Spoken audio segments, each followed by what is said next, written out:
घटना आहे जळगावची। जळगाव जिल्ह्यातून एक धक्कादायक घटना समोर आली आहे। एका शिक्षकाने शाळा सुरू असतानाच मधल्या सुट्टीत टोकाचे पाऊल उचललं।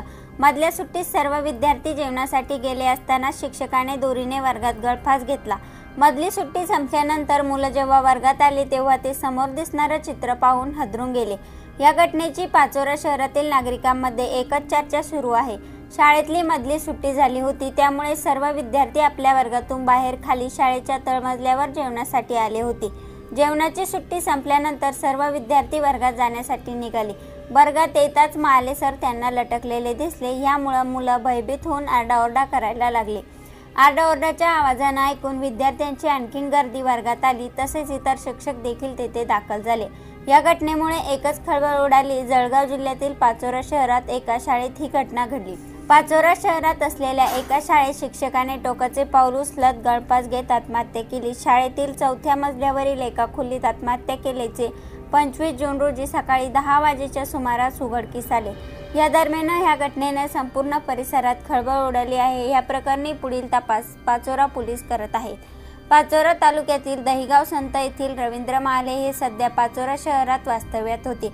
ते पाचोरा शहरातील एका शाळेत शिक्षक म्हणून कार्यरत होते। या दरम्यान बुधवारी सकाळी 10 वाजेच्या सुमारास रवींद्र महाले यांनी शाळेतील एका वर्गखोलीत दोरीच्या साहाय्याने गळफास घेतल्याचे प्राथमिक तपासात स्पष्ट झाले आहे। रवींद्र महाले यांच्या पाठशाळेत आई वडील, पत्नी, मुलगा आणि मुलगी असा परिवार आहे। त्यांची मुलगी बाहेरगावी शिक्षण घेत होती, त्यामुळे महाले यांनी एक दिवस आधीच मुलांना देखील घरी बोलवून घेतल्याची माहिती मिळालेली आहे। घटनेची माहिती समजताच शाळेतील कर्मचाऱ्यांनी तात्काळ पोलीस प्रशासनाला माहिती दिली। यानंतर पाचोरा पोलिसांनी घटनास्थळी भेट देत सदर घटनेचा पंचनामा केला। या दरम्यान रवींद्र यांच्या आत्महत्येचं नेमकं कारण स्पष्ट झालेलं नसून मृतदेह उतरनीय तपासणीसाठी पाचोरा ग्रामीण रुग्णालयात पाठवण्यात आला।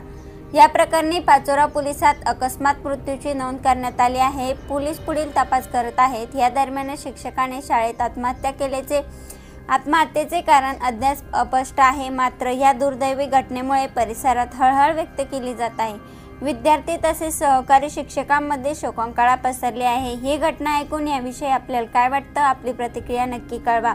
या यूट्यूब चॅनलवरती पहिल्यांदा आला असाल तर चॅनलला सबस्क्राईब करून बेल आयकॉनवरती प्रेस करा। येणाऱ्या नवनवीन व्हिडिओचे नोटिफिकेशन मिळवा। धन्यवाद।